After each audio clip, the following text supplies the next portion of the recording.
involved in that.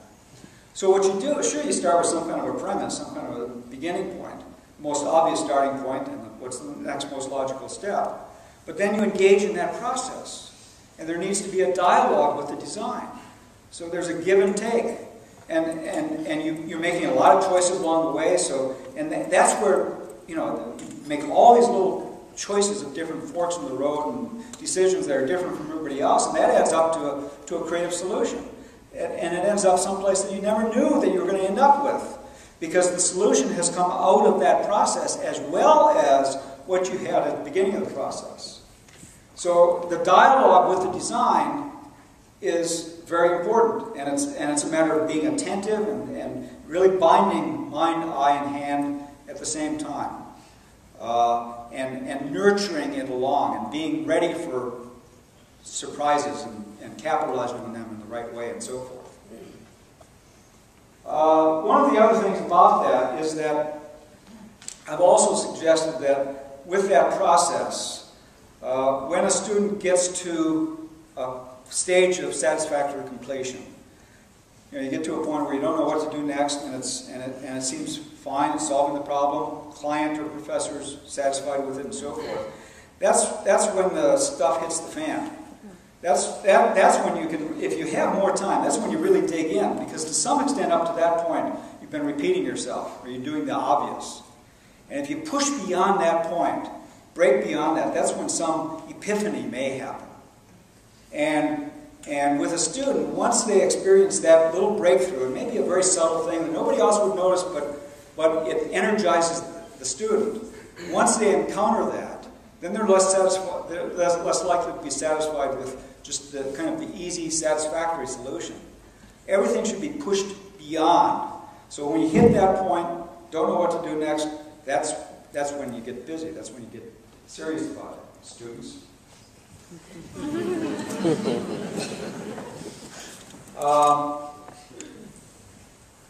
And as I mentioned, so creativity, I think, is, sure, it's ideas, premises, concepts, and so forth. They maybe at the beginning of the process, they may happen along the way, but it's also the result of all of those choices that you're making that nobody else is going to make, that add up to a whole bunch of unique decisions and consequently a creative result.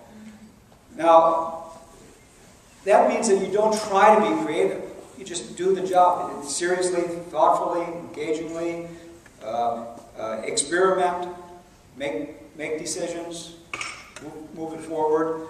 But you don't try to be creative, because that becomes disingenuous then. That seems forced. And I think, in fact, personally, that there's a lot of fine artists that suffer from an assumption that what they should do is something unusual. Now, they're trying to squeeze out something strange, something shocking, something unique, instead of just doing the experimenting, investigating, expressing, and if something creative happens, that's fine. That's a byproduct. Occasionally it will.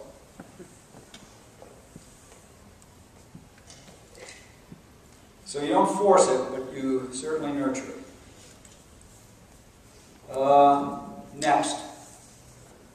For me, no more committees or 7 a.m. snow shoveling in order to get to class.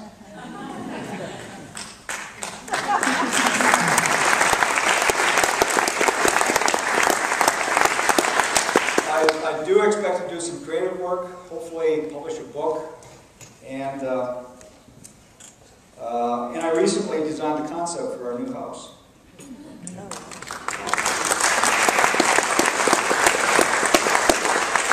Spontaneous travel is now an option. Keep that in mind, son-in-laws. You can pop in anytime. In an opportune time. Most of us enjoy Fridays for some obvious reasons, but I have for an additional reason. When entering the building toward my office on Friday mornings, I usually walk past a group of high school seniors with their parents who are waiting for tours. While recalling my similar position over 50 years ago, I sort of envied that they were likely about to launch their design adventure. I always look forward to the beginning of a new academic year, And I enjoyed those surprise occasions when a former student would stop by my office with some kind comments.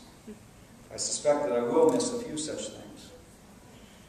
But I now get to enjoy the future with great memories of terrific people and a career that could not have been more satisfying.